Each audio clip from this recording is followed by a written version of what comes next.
कुछ ऐसे लोग होते हैं जो कि टू नाइस से टू नास्टी फ्लिप होने में 1 सेकंड का वर्ड का टाइम लगाते हैं। और मैं भी ऐसे लोगों के ट्रैप में बहुत बार फंस चुका हूँ। तो उनका क्या होता है कि आपके सामने कुछ कभी ऐसा होगा कि वो बहुत ही ज़्यादा फ्रेंडली पेश आ रहे हैं, बड़े मीठे हैं, आपको घर इनवाइट करेंगे, आपको खाना ऑफ़र करेंगे, आपको लगेगा यार ये तो बड़ा मतलब अच्छा इंसान है, ठीक है। फिर अचानक जो है आप उनके सामने, जब कोई सामने वाला अच्छा बनेगा तो आप धीरे धीरे उनके सामने थोड़ा ओपन होना शुरू हो जाएंगे। आप खुल के अपने मन की बात करने लगेंगे धीरे धीरे। बट फिर आप ये ऑब्ज़र्व करेंगे कि अचानक एक दिन वो आदमी या औरत, अगेन मैं जेंडर न्यूट्रल वीडियो है ये, फ्लिप हो गया और एकदम से उसका रिएक्शन जो है वो एक इमोशनल आउटबर्स्ट की तरह आया, जिसमें कि आपको समझ नहीं आया कि भाई मैंने गलत क्या किया। आपको ये समझ ही नहीं आया कि आपने गलत क्या किया। और एकदम से उसने जो है आपको इमोशनली असॉल्ट करना शुरू कर दिया। एक तो पहले वो अपनी एक इमोशनल हाई स्टेट में आया और उसके बाद उसने आपको जो है आपके ऊपर हमले करने शुरू कर दिए। अब्यूसिव लैंग्वेज भी ऐसे लोग यूज़ कर सकते हैं। फिर अचानक ये करने के बाद जब उनको लगता है कि यार मेरी इमेज कहीं हैम्पर ना हो जाए, वो फिर से फ्लिप कर जाते हैं और अरे मत किसी भी तरह के एक्सक्यूज़ देते हैं। वो क्या एक्सक्यूज़ देते हैं it does not matter, they will come up with some defence. तो बातों के धनी होते हैं। अब ये लोग जो हैं, इन ऐसे लोगों के ट्रैप में मैं भी फंस चुका हूँ, टू बी वेरी ऑनेस्ट। मैं पर्सनल क्लोज सर्कल में कुछ ऐसे फ्रेंड्स हैं मेरे क्लोज सर्कल में जो इस तरह की हरकतें करते हैं। कभी एकदम से आपके साथ बहुत नाइस हैं, बहुत नाइस हैं, ठीक है, फिर एक दिन अचानक वो फ्लिप हो गए। एंड माइंड यू, आप ज़रूरी नहीं कि आप उनको कोई रीज़न दें फ्लिप होने का, इसका कुछ लेना देना नहीं है। They can get flipped for no reason. उनको इनफ अटेंशन नहीं मिल रही है, इस पे वो फ्लिप हो गए, ठीक है।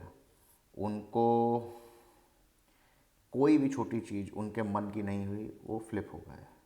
मतलब आप समझिए ऐसे लोग जो होते हैं जब आपसे अच्छा व्यवहार कर रहे हैं तो समझिए दूसरा जो फ्लिप उनका आने वाला है वो बड़ी जल्दी आने वाला है। और ऐसे लोगों के साथ बाउंड्री ड्रॉ करना बहुत ज़रूरी है। ये लोग असल में एक नार्सिसिस्ट होते हैं, हाईली नार्सिसिस्टिक ट्रेट्स होते हैं कि पर्सनैलिटी में। अटेंशन सीकर होते हैं, इन पे अटेंशन ना हो, इनके अकॉर्डिंग चीज़ ना हो, इनको कभी भी लॉस ऑफ कंट्रोल फील हो। अगर इनको ऐसा लगा कि मुझे इनफ अटेंशन नहीं मिल रही है या मुझे लॉस ऑफ कंट्रोल फील हो रहा है, तुरंत ऐसे लोग फ्लिप कर जाएंगे। तो अगर आप किसी में ऐसा पैटर्न ऑब्ज़र्व करें कि आज मैं बहुत अच्छा था, फिर कल एकदम से मैं फ्लिप हो गया हूँ, फिर मैं दूसरे दिन बहुत अच्छा हो गया हूँ, तो फिर या तो इनके साथ पूरा संबंध ख़त्म ही कर लीजिए अगर कोई बहुत ज़्यादा लेना देना नहीं है। मगर अगर आपका ऐसे लोगों के साथ लेना देना है और आप पूरी तरीके से किसी वजहों से संबंध नहीं ख़त्म करना चाहते या नहीं कर सकते, तो फिर बेटर है कि इनके सामने ओपन अप मत होइए, बहुत रिज़र्व रहिए, क्योंकि इनका जो स्विच है ना वो कभी भी फ्लिप हो सकता है। अपने काम से काम रखिए और जाहिर सी बात है फिर ऐसे लोगों के साथ रहना फन नहीं रह जाता, क्योंकि वो कब फ्लिप हो जाएंगे आपको हमेशा लगेगा कि you are walking on the eggshells. ठीक है, तो ऐसे लोगों के साथ रहना फन नहीं रह जाता, क्योंकि हर चीज़ उनके मूड की गुलाम होती है। आप कोई फैमिली गैदरिंग करें, वो उनके मूड की गुलाम है। आज मेरा मूड ख़राब हो गया तो मैंने सबकी वजह डाली, फिर एकदम से मैंने बोला नहीं नहीं सॉरी सॉरी सॉरी, मेरा वो मतलब नहीं था, मैं थोड़ा इमोशनल हो जाता हूँ या हो जाती हूँ, इसलिए मैंने ऐसा कर दिया। They will give any kind of crap, it does not matter. But तो उनका वो जो रिएक्शन होता है वो ये होता है कि जैसे ही उन्हें लॉस ऑफ कंट्रोल फील होगा या उनको ऐसा लगेगा कि मैं सेंटर ऑफ अटेंशन नहीं हूँ, तुरंत वो उसके लिए जो है सिचुएशन क्रिएट कर देंगे। ठीक है, तो ऐसे लोगों से सावधान रहना बहुत ज़रूरी है, बहुत ज़रूरी है। इनके सामने कभी ओपन अप मत होइए, और अगर हो सके तो इनको अपनी ज़िंदगी से काट ही दीजिए, वही बेहतर है। क्लोज़ रिलेशनशिप हो तो अलग बात है, तो फिर अपने आप को थोड़ा प्रोटेक्ट करके चलिए, इनके साथ ओपन ना होइए। मगर अगर ऐसा नहीं है, क्लोज़ रिलेशनशिप नहीं है, तो बेहतर है कि इनको काट दीजिए, क्योंकि इनके साथ कोई फ़न नहीं हो सकता आपका। There would be no fun at all, right. Manipulators हैं, मैनिपुलेट करने की एक टेक्निक होती है, आपको कंफ्यूज रखते हैं। ठीक है, कभी आपको बहुत प्रेम दिखाएंगे, कभी फिर से जो है बंदूक तान लेंगे पलक झपकते ही। आपको समझ ही नहीं आएगा, आप कभी बोलेंगे अरे तो बड़ा अच्छा आदमी है या औरत है, फिर अचानक आपको लगेगा कि अरे यार ये कहाँ फंस गया, फिर उनका मूड चेंज हो जाएगा।